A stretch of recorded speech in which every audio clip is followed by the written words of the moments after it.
Breaking news Hyderabad Musarambagh bridge పై రాకపోకలు ఇంకా ప్రారంభం కాలేదు. బ్రిడ్జ్ పై వాహన రాకపోకలకు అధికారులు ఇంకా అనుమతి ఇవ్వలేదు. ఇటీవల మూసీ వరదలకు బ్రిడ్జ్ బాగా దెబ్బతింది. బ్రిడ్జ్కు చాలా చోట్ల పగులు వచ్చాయి. బ్రిడ్జ్ పై వేసిన రోడ్డు కూడా బాగా పాడైంది. దీంతో బ్రిడ్జ్ పునరుద్ధరణ కష్టమే అనే అభిప్రాయంలో ఉన్నారు అధికారులు. బ్రిడ్జ్ సామర్థ్యంపై అధ్యయనం చేస్తూ ఉన్నారు.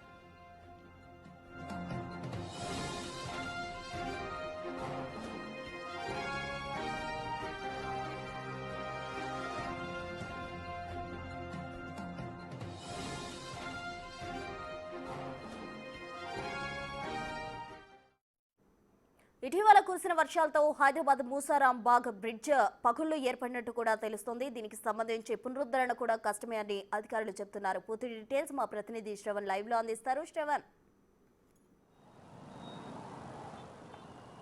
ఇటీవల కురిసినటువంటి అక్కడ బ్రిడ్జ్ మీద ఉన్నటువంటి సిమెంట్ బ్రిక్స్ కొట్టుకుపోయినాయి, ఐరన్ రాడ్లు కొట్టుకుపోయినాయి, దాని తర్వాత రోడ్ కి సంబంధించిన పెచ్చులు కొట్టుకుపోయినాయి. రోడ్ కి సంబంధించిన మీద ఉన్నటువంటి వాళ్ళు ఉందో అది కూడా పూర్తి స్థాయిలో కొట్టుకుపోయింది. ప్రస్తుతం మనం అలీకేఫ్ అంటే అంబర్పేట్ నుంచి మలక్పేట్ దిల్సుఖ్ నగర్ వచ్చేటువంటి రోడ్ లో మనం చూడొచ్చు. మొత్తం ఇది మూసారాంబాగ్ బ్రిడ్జ్ అంబర్పేట్ టు దిల్సుఖ్ నగర్ కి కనెక్టివిటీగా ఉన్నటువంటి రోడ్ ఎంత డ్యామేజ్ అయింది చూడొచ్చు. ఎక్కడికక్కడ బీటీ రోడ్డు గతంలో వేసినటువంటి రోడ్డు ఇది 3-4 మనం చూడొచ్చు. ఒక దాని మీద ఒకటి ప్యాచ్లు కనబడుతున్నాయి కదా. ఇవన్నీ కూడా మన కురిసినటువంటి వర్షానికి దాదాపుగా డ్యామేజ్ అయిపోయాయి. ఇక్కడ ట్రాఫిక్ పోలీసులు, హైడ్రాకి సంబంధించిన వాళ్ళు, లా అండ్ ఆర్డర్ పోలీసులు, జిహెచ్ఎంసీ అధికారులు అందరూ కూడా ఈ రోడ్డు స్టెబిలిటీ ఉంది కాబట్టి ఇంకా చెక్ చేయాల్సినటువంటి అవసరం ఉందని రాకపోకలకు ఇంకా అనుమతి ఇవ్వలేదు. వర్షాలు ఆగిపోయాయి, వరదలు కూడా దాదాపుగా ముగిసిపోయాయి. అయినప్పటికీ కూడా రాకపోకలకు ఇంకా అనుమతి ఇవ్వలేదు. ట్రాఫిక్ పోలీసులు ఉన్నారు, మాట్లాడదాం. ఏంటి సార్, మొత్తం రాకపోకలు ఆపేసినట్టున్నారు, ఇంకా ఎప్పటి వరకు ప్రారంభమయ్యే అవకాశం ఉంది? బహుశా 2-3 డేస్లో కంప్లీట్ కావచ్చు. వర్క్ నడుస్తుంది, జిఎస్ఎంసీ వాళ్ళు, హైడ్రా వాళ్ళు వర్క్ నడుస్తుంది. ఇప్పుడు క్లియర్ చేసి పబ్లిక్ ఇబ్బంది లేకుండా అటు ఇటు బార్గేట్లు అవన్నీ సరి చేసి ఓపెన్ చేయాలని చూస్తున్నారు ఆఫీసర్లు. సార్, మొత్తం ఎక్కడికక్కడ పెచ్చులు ఉడకపోయినాయి, మొత్తం సైడ్ వాల్స్ కొట్టుకుపోయినాయి. పూర్తి స్థాయిలో ఈ బ్రిడ్జ్ పనికి వస్తుంది అనేటువంటి ప్రశ్న ఉత్పన్నం అవుతుంది. ఇప్పుడు హైవీ వెహికల్స్ కూడా మూవ్మెంట్ ఉంటుందా ఉండదా అని. అంటే ఎక్కువ డ్యామేజ్ అనేది కాలేదు. ఇక్కడ రోడ్డు కొద్దిగా కోసుకుపోయింది ఎక్కువ వర్షానికి, బాగా ఫ్లోటింగ్ ఎక్కువ అయ్యాక. బ్రిడ్జికి అధికారులు చూసి పరిశీలించారు, అంత ఇదేం లేదని. ఈ పబ్లిక్ సేఫ్టీ పాయింట్ ఆఫ్ వ్యూలో మెయిన్ బ్యారికేడ్లు ఇవన్నీ కట్టేసి మొత్తం క్లీన్ చేసి జిహెచ్ఎంసీ, హైడ్రా పోలీస్, మా పోలీస్ ఆఫీసర్స్ వీళ్ళంతా డైలీ పర్యవేక్షిస్తూ ఉన్నారు. క్లియర్ చేసి ట్రాఫిక్ని పబ్లిక్ ఇన్కన్వీనియంట్ లేకుండా సాధ్యమైన తొందరలో రోడ్డు ఓపెన్ చేయడానికి ప్రయత్నిస్తారు అధికారులంతా. సో మనం ఒకసారి ఈ రోడ్డుని పరిశీలించేటువంటి ప్రయత్నం చేద్దాం. ఒకసారి కొంచెం ముందుకు వస్తే మనకి ఎక్కడికక్కడ మనకి క్రాక్స్ కనబడుతున్నాయి.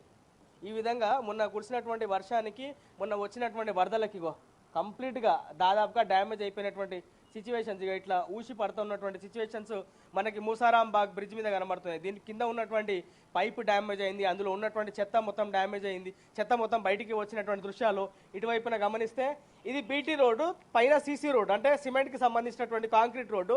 ఆ కాంక్రీట్ రోడ్డు కూడా దాదాపుగా డ్యామేజ్ అయిపోయినటువంటి సిచ్యువేషన్. మనం ఇక్కడ విగ్రహం స్టాచ్యూ చూస్తున్నాం కదా పైన, ఇది మొత్తం కూడా మన వరదల దాటికి మునిగిపోయినటువంటి సిచ్యువేషన్స్ మనం చూసాం.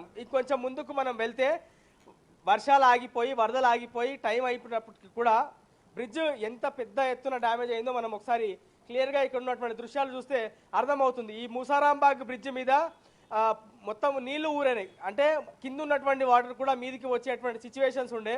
దాంతోపాటు మనం ఇటువైపున గమనిస్తే ఈ బ్రిడ్జ్ వేసేటువంటి టైంలో, అంటే నాకు తెలిసి దాదాపు తక్కువ 50 నుంచి 60 సంవత్సరాలు అయింది బ్రిడ్జ్ వేసి. ఈ బ్రిడ్జ్ నిర్మాణం సమయంలో ఉపయోగించినటువంటి స్టీలు, ఐరన్ కూడా బయటికి వచ్చింది కొట్టుకొని, అంటే సిమెంట్ మీద ఉన్నటువంటి సిమెంట్ మొత్తం కొట్టుకుపోయింది. కేవలం లోపల ఉన్నటువంటి స్టీలు, ఐరన్ మాత్రం బయటికి కనబడుతున్నాయి. అంటే ఎంత డేంజరస్గా ఈ బ్రిడ్జ్ దెబ్బతిందో క్లియర్గా అర్థం చేసుకోవచ్చు. మనం దీని మీద ఇంకా కొన్ని గుంతలు కనబడుతున్నాయి ఎక్కడైతే వాటర్ ఊరుతున్నాయని చెప్పామో. ఇది ఒక వాటర్ ఊరుతున్నటువంటి పాయింట్. మొత్తం ఎక్కడికక్కడ క్రాక్స్ పడ్డాయి. దాంతోపాటు మనం ఇంకొంచెం ఇటువైపున గమనిస్తే ఇది కూడా ఒక పెద్ద క్రాక్. ఈ విధంగా మొత్తం రోడ్డు, ఇది సీసీ రోడ్ అంటే నార్మల్గా ఉండదు. ఇది ఒక హ్యామర్తో కొడితే ఖచ్చితంగా ఒక వ్యక్తి 3-4 గంటలు కష్టపడితే ఈ రోడ్డుని డ్యామేజ్ చేయగలుగుతారు. అట్లాంటిది వర్షం దాటికి, వరద దాటికి మొత్తము ఇక్కడ ప్యాచ్ పోయింది. ఇది ఐరన్కి సంబంధించినటువంటి రాడ్స్ ఉన్నాయి. ఇటు మొత్తం కూడా ఇగో ఇక్కడ మొత్తం పెచ్చు మొత్తం కూడా లేచిపోయింది. అంటే వరద దాటికి దాదాపుగా 35,000 క్యూసెక్ల వరద హిమాయత్ సాగర్, ఉస్మాన్ సాగర్తో పాటు హుస్సేన్ సాగర్కి సంబంధించిన వరద రావడంతో మూసారాంబాగ్ బ్రిడ్జ్ మొత్తం కూడా డ్యామేజ్ అయిపోయింది. సో ఈ బ్రిడ్జ్ స్టెబిలిటీ ఎంత మేరకు సక్రమంగా ఉంది, దీని మీద వాహనాలు రాకపోకలు ఎంతవరకు అనుమతించవచ్చు, అసలు అనుమతించవచ్చా లేదా అనేటువంటి ప్రశ్న ఇప్పుడు ఉత్పన్నమైంది. జిహెచ్ఎంసీకి సంబంధించినటువంటి కమిషనర్ కర్ణన్తో కూడా మనం కొద్దిసేపు క్రితమే మాట్లాడాం. ఆయన కూడా చెప్పేటువంటి ప్రయత్నం చేస్తున్నారు. ప్రస్తుతం ఈ మూసారాంబాగ్ బ్రిడ్జ్ మీద రాకపోకలకు అనుమతిస్తే కొంత డేంజరస్ సిచ్యువేషన్స్ ఉత్పన్నం కావచ్చు అనేది ఆయన డౌట్ రేస్ చేశారు. మరి దీనిపైన ఇంకా క్లారిటీ రావాల్సింది. ఒకసారి మనం బ్రిడ్జ్ ఇంకా పూర్తి స్థాయిలో పరిశీలించేటువంటి ప్రయత్నం చేస్తే ఇక్కడ సైడ్ వాల్స్ ఉండే, అంటే ప్రొటెక్షన్ వాల్స్ ఉండే, ఇది మొత్తం కూడా ప్రొటెక్షన్ వాల్స్ కూడా కంప్లీట్గా కొట్టుకుపోయినటువంటి సిచ్యువేషన్ ఉంది. మనం ప్రస్తుతం మూసీకి సంబంధించిన ప్రవాహం చూడొచ్చు. ఇంకా మూసీ ప్రవాహం కంటిన్యూ అవుతుంది. అయితే గతంతో పోలిస్తే 3-4 రోజుల క్రితం ఉన్నటువంటి ప్రవాహం అంత ఫోర్స్ లేదు, కానీ దాదాపుగా 2,000 నుంచి 3,000 క్యూసెక్ల వరద ఇప్పటికి కూడా వస్తుంది. మళ్ళీ రాబోయే రోజుల్లో వర్షాలు పడితే ఎగువ ప్రాంతం నుంచి వస్తున్నటువంటి వరద జంట జలాశయాల్లోకి ఇన్ఫ్లో అధికంగా ఉంటే మాత్రం ఖచ్చితంగా మళ్ళీ వరద దాటి అనేది మరింత పెరిగేటువంటి అవకాశం ఉంది. మనం ఒకసారి ఈ పాత బ్రిడ్జ్ చాలా కన్వీనియంట్గా లేదు, వాహన రాకపోక కలుగుతుందని కొత్తగా బ్రిడ్జ్ అనేది స్టార్ట్ చేశారు. బ్రిడ్జ్ నిర్మాణానికి సంబంధించి మనం ఒకసారి కింద చూద్దాము. కంప్లీట్గా ఐరన్కి సంబంధించినటువంటి రాడ్లవి, అంటే అంత సామాన్యంగా వంగవు, అంత సామాన్యంగా బెండ్ కావు, కానీ అవన్నీ కూడా బెండ్ అయిపోయినటువంటి సిచ్యువేషన్.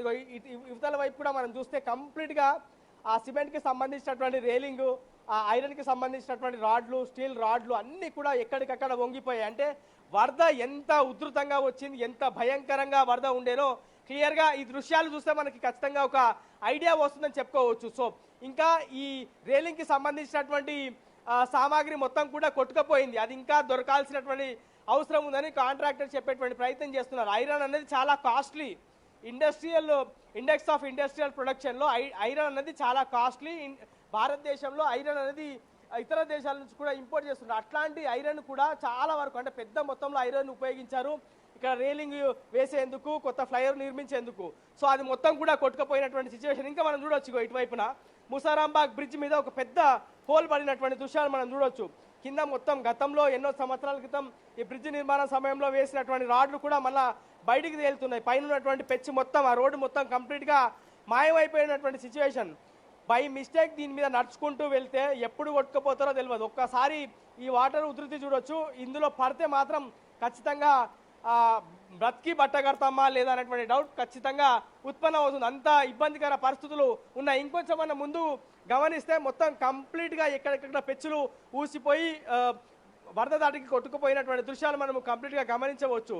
సో ఈ మూసారాంబాగ్ బ్రిడ్జ్ అనేది ఇక మీదట ఉంటుందా ఉండదా? చరిత్రలో గతంలో మూసారాంబాగ్ బ్రిడ్జ్ నిజాం సమయంలో నిర్మించారు.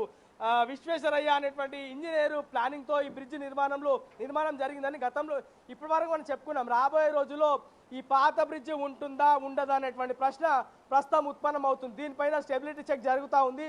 ప్రాజెక్టుకి సంబంధించినటువంటి అధికారులు, దాని తర్వాత డిజైన్కి సంబంధించినటువంటి అధికారులు, జేఎన్టీకి సంబంధించినటువంటి ఆర్కిటెక్ట్స్ అందరూ కూడా వచ్చి ఈ స్టెబిలిటీ చెక్ ఎంత మేరకు, అంటే స్టెబిలిటీ చెక్ చేశారు. ఈ బ్రిడ్జ్ ఎంత మేరకు ఉపయోగపడుతుంది, రాబోయే రోజుల్లో ఈ బ్రిడ్జ్ ఉండాలా లేక పూర్తి స్థాయిలో డెమాలిష్ చేయాలా, కొత్త బ్రిడ్జ్ నిర్మిస్తేనే ఇక్కడ రాకపోకలు కొనసాగుతాయనేటువంటి అంశాలపైన స్టడీ జరుగుతూ ఉంది. ఇప్పటికే 2 దఫాల స్టడీ అయిపోయింది, మరో 2 దఫాలు స్టడీ జరగాల్సి ఉందనేది అధికారులు చెప్పేటువంటి ప్రయత్నం చేస్తున్నారు. సో మూసారాంబాగ్ బ్రిడ్జ్ ఎన్నో సంవత్సరాల క్రితం మూసీ అనేది హైదరాబాద్కి ఎఫెక్ట్ కాకూడదు, జనాలు ఇబ్బంది పడకూడదు అని అప్పుడు పూర్తి స్థాయిలో ప్లానింగ్ చేసి బ్రిడ్జ్ నిర్మించారు.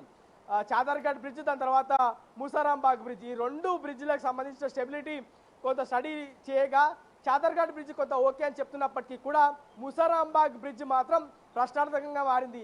ఈ బ్రిడ్జ్ ఉంటుందా, రాబోయే రోజుల్లో ఉండదా అనేది మనకి 1 లేదా 2 రోజుల్లో పూర్తి స్థాయిలో క్లారిటీ వచ్చేటువంటి అవకాశం ఉంది. నార్మల్గా ఇట్లాంటి రోడ్లు నిర్మించాలంటే నెలలు టైం పడుతుంది, కానీ ఒకే ఒక వరద దాటికి మన 35,000 క్యూసెక్ల వరద వస్తే ఏ విధంగా కొట్టుకుపోయింది చూడొచ్చు. ఇది మొత్తం కూడా ఎక్కడికక్కడ డ్యామేజ్ అయిపోయినటువంటి సిచ్యువేషన్ మనకు కనిపిస్తున్నాయి. సో ఓవరాల్గా మాత్రం మూసారాంబాగ్ బ్రిడ్జ్ అనే పైన ఇంకా స్టెబిలిటీ చెక్ జరుగుతూ ఉంది. రాకపోకలు పూర్తి స్థాయిలో ఆపేశారు.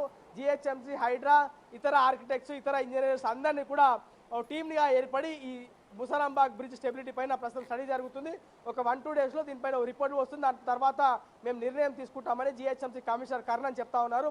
ఒకవేళ వాళ్ళు ఇది కూల్చేయాలి అంటే ఈ బ్రిడ్జ్ పూర్తి స్థాయిలో కూల్చివేతలు స్టార్ట్ అవుతాయి. అంబర్పేట్ నుంచి దిల్సుఖ్ నగర్ రాకపోకలు పూర్తి స్థాయిలో కట్ అయిపోయేటువంటి సిచ్యువేషన్ ఉంటుంది. కొత్త బ్రిడ్జ్ నిర్మాణం పూర్తి స్థాయిలో కంప్లీట్ అవుతే అది అందుబాటులోకి వస్తేనే నిర్మాణాలు అంటే రాకపోకలు ఉంటాయి. వారు చూడాలి ఏ విధమైనటువంటి నిర్ణయం ఇంజనీర్లు తీసుకుంటారు, ఎట్లాంటి రిపోర్టు కమిషన్కు సమర్పిస్తారనేది 1-2 డేస్లో క్లారిటీ వచ్చేటువంటి అవకాశం ఉంది. ప్రస్తుతం థ్యాంక్ యూ శ్రవణ్.